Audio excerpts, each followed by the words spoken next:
शिवाय। ओम नमः शिवाय।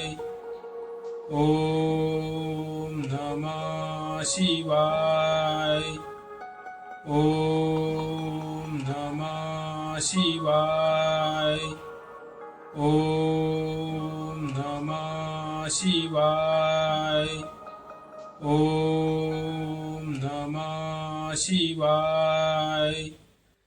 ओम नमः शिवाय।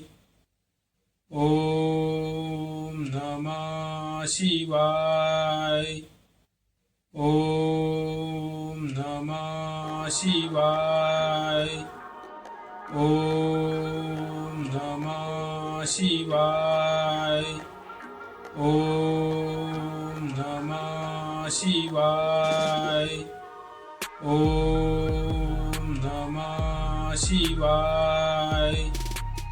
ओम नमः शिवाय।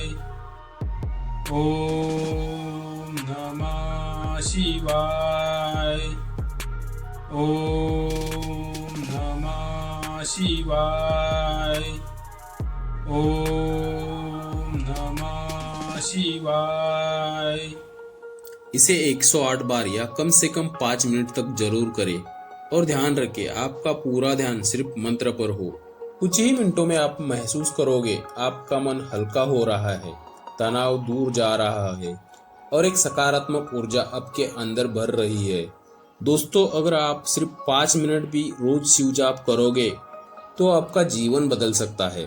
अगर आपको यह वीडियो अच्छा लगा हो तो इस वीडियो को लाइक करें, शेयर करें और इस चैनल को सब्सक्राइब करें।